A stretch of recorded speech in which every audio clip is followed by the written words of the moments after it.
TV, le journal Les Titres, c'est tout de suite. L'actualité à la une ce soir, suppression du Haut Conseil des collectivités territoriales et du Conseil économique, social et environnemental. Alassane Cissé parle de manœuvre politique et accuse le président de la République de vouloir soutenir son Premier ministre. Le Haut Conseiller et membre de la coalition Benno Bokk Yakaar estime que si l'Assemblée nationale adopte cette loi, elle devrait également envisager la suppression des fonds politiques. Vous l'entendrez dans ce journal. Interdiction des activités minières en suspendant l'octroi de permis d'exploitation dans la région du fleuve Falémé jusqu'au 30 juin 2027. Le chef de l'État a signé le décret, une mesure que salue le Premier ministre Ousmane Sonko qui pense que la Falémé est une question de sécurité publique. Vous l'entendrez également dans cette édition. Et dans ce journal, ce soir, on parle du bon voisinage, une pratique qui tend à disparaître dans certains quartiers jadis très solidaires.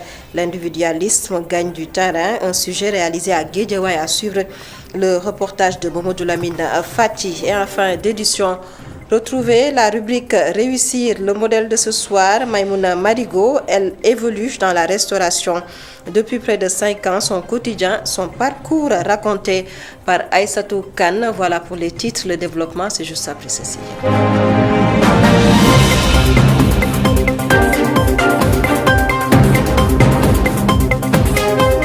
Bonsoir à tous et bienvenue. Dissolution du Haut Conseil des collectivités territoriales et du Conseil économique, social et environnemental. Les députés convoqués à l'Assemblée nationale ce jeudi, cette volonté du chef de l'État, Bassirou Diomaye Diakhar Faye, est considérée comme une manœuvre politique pour soutenir le Premier ministre et détourner l'attention de l'affaire ONAS. Une analyse faite par Alassane Cissé, il est membre du Haut Conseil des collectivités territoriales, également membre de la coalition Benno Bokk Yakaar. Le voici avec Aïssatou Kane. Vous savez, cette nouvelle-là, il faut la lire politiquement. C'est le président de la République qui vient de prendre part du conflit qu'il y a eu entre la représentation nationale et son Premier ministre. En introduisant cette loi, le président montre qu'il n'a pas de respect pour l'Assemblée nationale. Parce que l'Assemblée a voté, d'ailleurs, son règlement intérieur. Et jusqu'à présent, le président ne l'a pas promulgué. Maintenant, il leur dit de se faire harakiri, tout ce qu'ils ont défendu pendant 12 ans, qu'ils rejettent ça.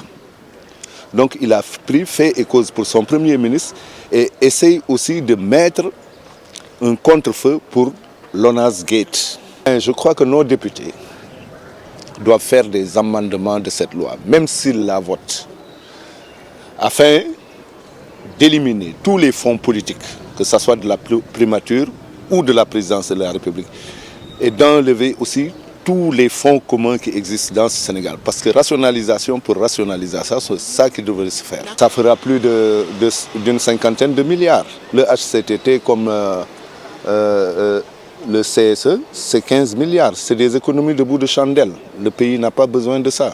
Alassane Cissé, Haut conseiller des collectivités territoriales. Et puis, retour de Green 2000 au Sénégal, la société chargée d'exécuter les travaux d'installation du programme des domaines agricoles communautaires PRODAC. Une information donnée par l'ancien chef de cabinet de Thierno Alassane Sall, à l'époque ministre de l'Énergie. Papa Luna Diallo a tenu à rappeler le scandale des 29 milliards de francs CFA au PRODAC. Il a fait face aux journalistes, c'était en présence de Isidore Alexandre Sen.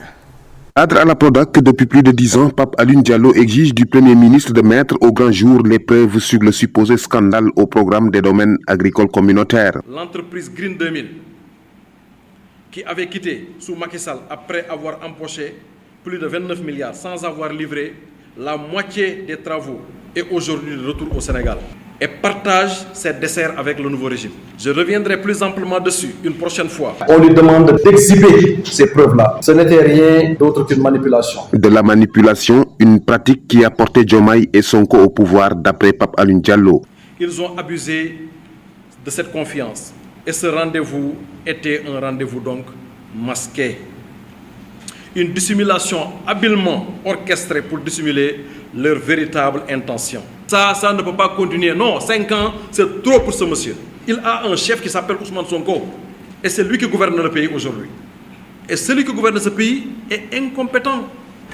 Vous vous rendez compte, il ne sait même pas s'asseoir sur un fauteuil, le Premier ministre. C'est pourquoi je demande solennellement au président Diomaye d'avouer son incompétence, son impréparation pour le poste de président de la République. Je lui demande solennellement d'organiser des élections présidentielles anticipées couplées aux législatives. À l'en croire, le Sénégal frôle une crise à cause d'une pression fiscale mal abordée. Les impôts qu'ils imposent, excusez-moi de la répétition, de manière implacable étouffent les entreprises. Certaines étant déjà contraintes de fermer leurs portes.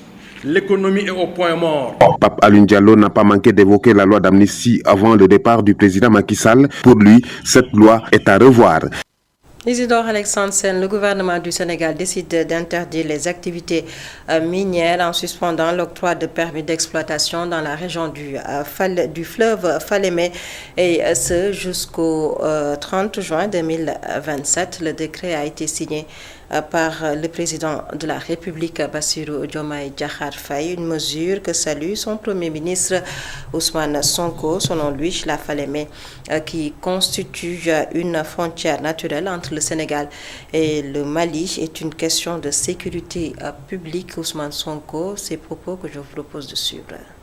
C'est une première mesure et qui fait l'objet d'une application et d'une surveillance stricte de la part des forces armées. Mais c'est une question extrêmement difficile parce qu'elle ne relève pas simplement du Sénégal, seulement du Sénégal. Vous savez que nous partageons le fleuve de part et d'autre avec notre voisin. Et c'est pourquoi, lors de notre récent déplacement au Mali, nous avions soulevé cette question auprès des autorités maliennes. Parce qu'il y a l'exploitation, l'orpaillage de l'autre côté également avec l'utilisation des mêmes produits, notamment le mercure. C'est la Falémé qui alimente le lac de Guiers, lequel lac de Guiers alimente Dakar particulièrement. Si elle est polluée, évidemment les conséquences sont ce qu'elles sont. Et c'est rassuré que l'impact est beaucoup plus dommageable, à mon sens, pour même les populations de Dakar que pour les riverains immédiats de la Falémé. C'est une question de sécurité nationale, nous essayons de la gérer de notre côté, mais surtout d'utiliser tout le... C'est que le ministre des Forces armées en discute régulièrement avec ses homologues maliens pour qu'on trouve une solution définitive. Le Premier ministre Ousmane Sonko s'exprimait lors du conseil interministériel sur l'approvisionnement en eau potable. Et puis 24 heures après le chavirement d'une pirogue à Nabadji-Civol, les recherches se poursuivent après la sortie du chef de village qui a dénoncé la lenteur des travaux du pont. Des jeunes sont montés au créneau. Ils demandent la livraison de cette infrastructure. Reportage sur place réalisé par Amadou Omar Diallo. Les recherches se poursuivent, mais cette fois-ci avec des gilets de sauvetage. À Nabadji, la population est sous le choc. Consternation, tristesse et désespoir se lisent sur le visage de la population. D'après Koumbognan, habitante de la localité, la situation devient de plus en plus inquiétante. Parce que depuis hier, on n'arrive pas à retrouver les jeunes. On n'arrive pas à les retrouver. Sincèrement, ça fait mal quoi. La population ne peut pas continuer de traverser parce que vraiment, il y a nos enfants qui sont dans l'eau. L'arrêt des travaux du pont est vu comme la principale cause du drame. Face à cette situation, les autorités sont interpellées. On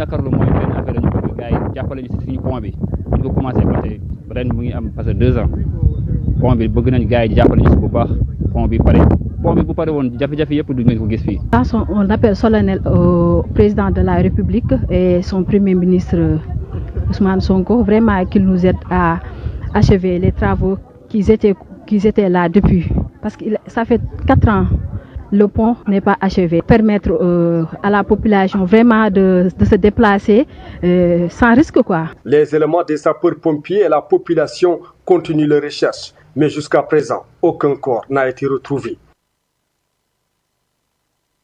Amadou Omar Diallo, après des heures de recherche, un corps sans vie a été retrouvé ce mardi. Il s'agit d'un enfant âgé de 8 ans, informent les éléments de la Brigade nationale des sapeurs-pompiers sur place.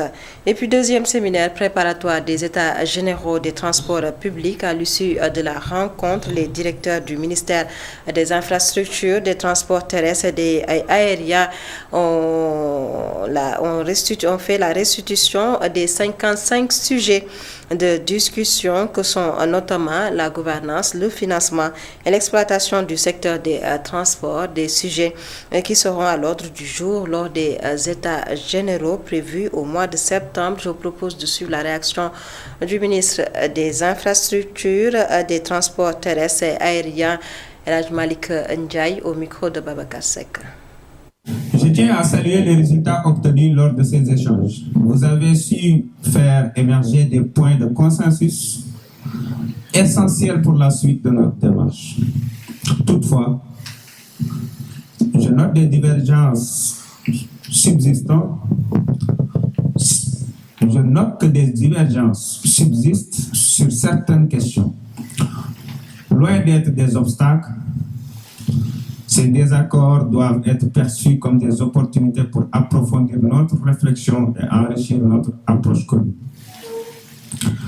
Les travaux de ces 3 jours ont été productifs et je vous en félicite. Néanmoins, il est impératif que nous persévérions dans nos efforts pour parvenir à des consensus durables, comme l'ont demandé les plus hautes autorités, à savoir son Excellence, Monsieur le Président de la République, Bassirou Diomaye Diakhar Faye, et Monsieur le Premier ministre, Ousmane Sonko, et tout le gouvernement. Nous avons encore quelques semaines avant la tenue des États généraux des transports publics en septembre. Et je suis convaincu qu'à travers un dialogue constructif et une concertation continue, nous parviendrons à des accords qui renforceront notre secteur et répondront aux attentes de nos concitoyens. Elhadji Malick Ndiaye, ministre des Infrastructures, des Transports terrestres et aériens, à l'instant au micro de Babacar Seck. Et puis cet accident ce matin sur l'autoroute à péage dans le sens AIBD, Aéroport international Blaise Diagne de Diass, selon des informations rapportées par la SECA, société Eiffage de la concession de l'autoroute de l'avenir. Dans un communiqué, un car de transport en commun a perdu la maîtrise et s'est renversé à hauteur des Baux Maraîchers. Plusieurs blessés ont été notés. Université Cheikh Anta Diop de Dakar, la fermeture du campus social, la direction du COUD Centre des œuvres universitaires de Dakar par la fermeture du campus social par la direction du COUD du Centre des œuvres universitaires de Dakar, dénoncé par les étudiants à l'université Cheikh Anta Diop de Dakar. Ces étudiants disent être dans des conditions très difficiles. Je vous propose de suivre ce reportage signé à Aïssatouka.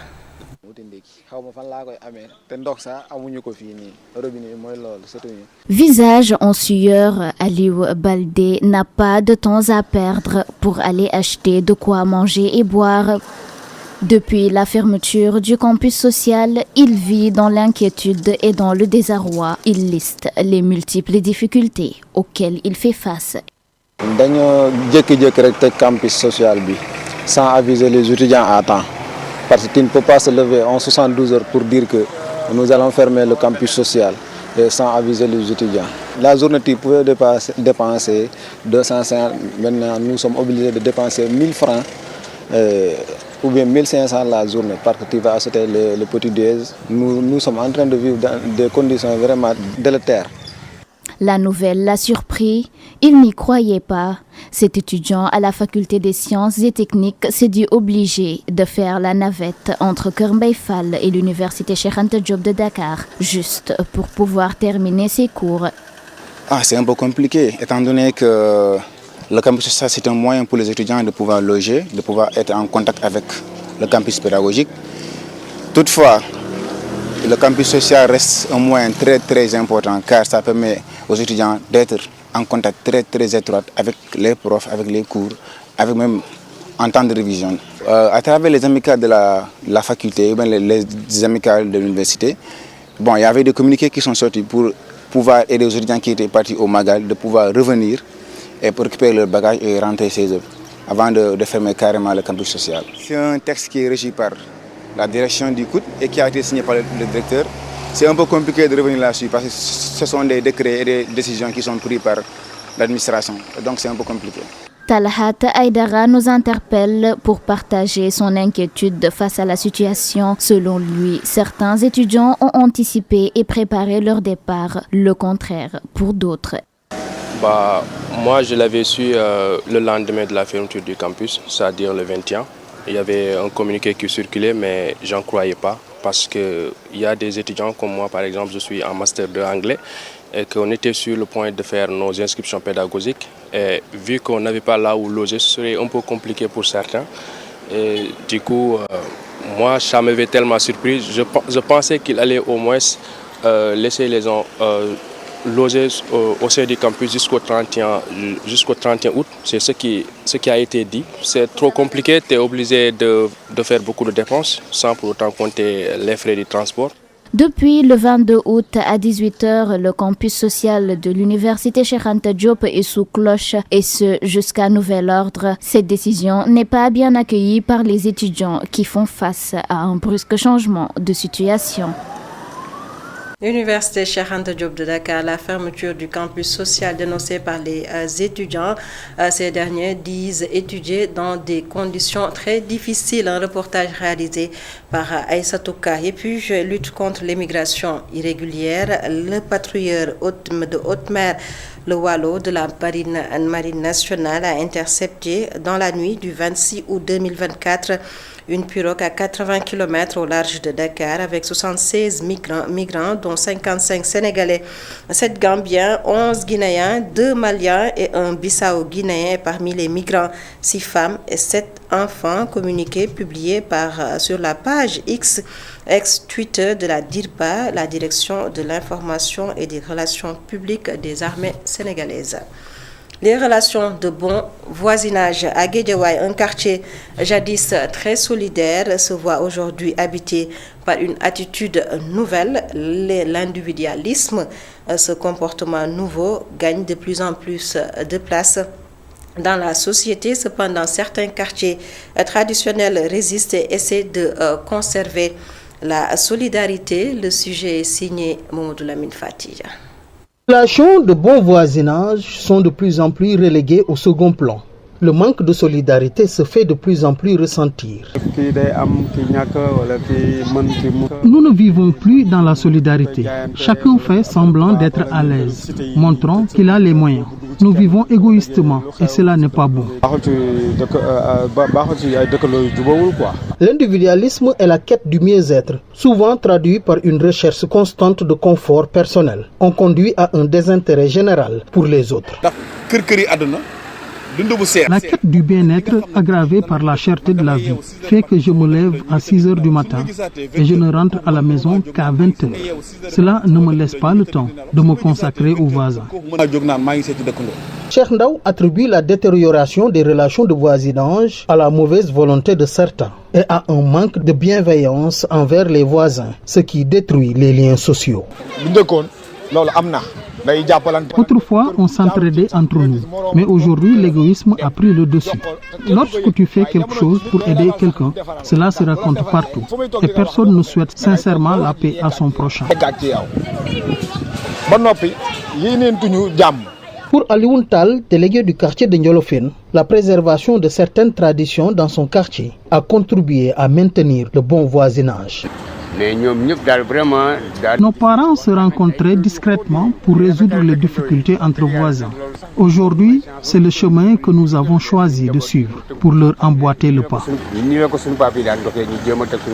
Aujourd'hui, vivre en bon voisinage est un défi, avec l'égoïsme et le culte de la personnalité qui compliquent la préservation de ces liens. Cependant, dans certains quartiers traditionnels de Guédiawaye, les habitants s'efforcent de résister à cette tendance et de maintenir la cohésion sociale.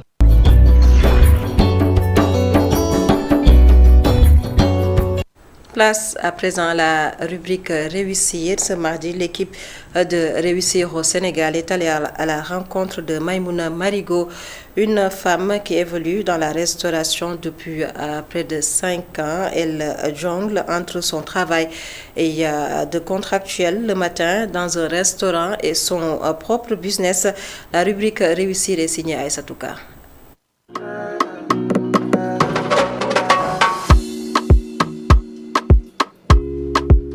Modeste cuisine soigneusement aménagée que Maïmouna prépare chaque jour les dîners qu'elle vend le soir. Malgré l'étroitesse de l'endroit, l'organisation de son espace de travail reflète son souci constant de l'hygiène. Même le poivre, elle prend soin de le laver avant de l'utiliser.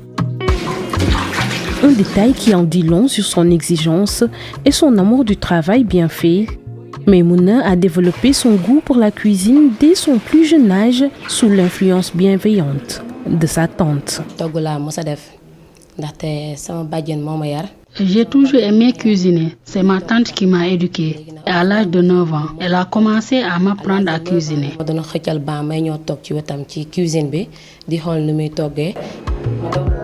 Après avoir arrêté ses études précocement, son père l'a encouragé à suivre une formation en cuisine et pâtisserie. Mon père m'a demandé de suivre une formation en cuisine après que j'ai arrêté mes études. J'ai passé 1 an et demi et c'est à ce moment-là que j'ai compris que je pouvais m'en sortir. Juste après une année de formation, Maïmouna a perdu ses parents. Obligée de quitter sa formation, elle a commencé à travailler comme aide-ménagère tout en vendant de l'eau dans la rue. Quand j'ai perdu mes parents, j'ai dû arrêter la formation car je ne pouvais plus payer. C'est à ce moment-là que j'ai commencé à travailler comme aide-ménagère. Et le soir, je vendais de l'eau pour subvenir à mes besoins.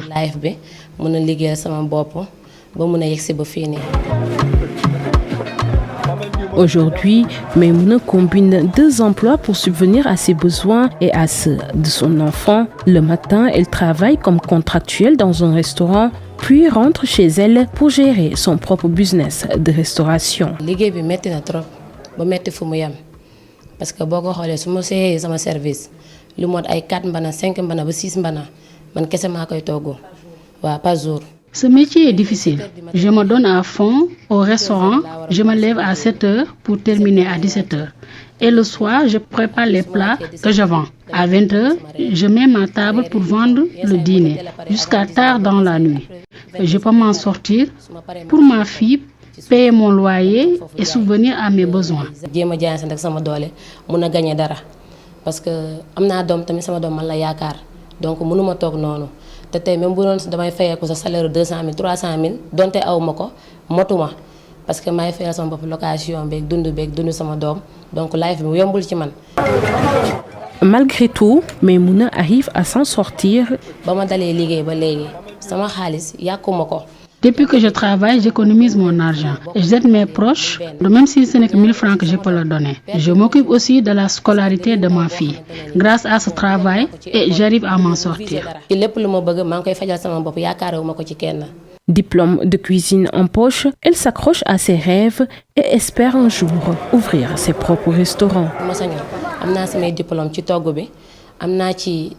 Avec mes diplômes et mes astuces en cuisine, j'aimerais bien ouvrir mon propre restaurant, devenir traiteur et louer du matériel. Je me bats pour cela.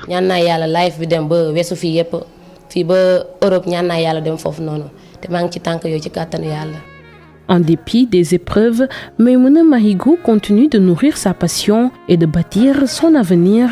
Son parcours prouve que la réussite est non seulement envisageable, mais également à portée de main pour ceux qui osent se lancer et persévérer.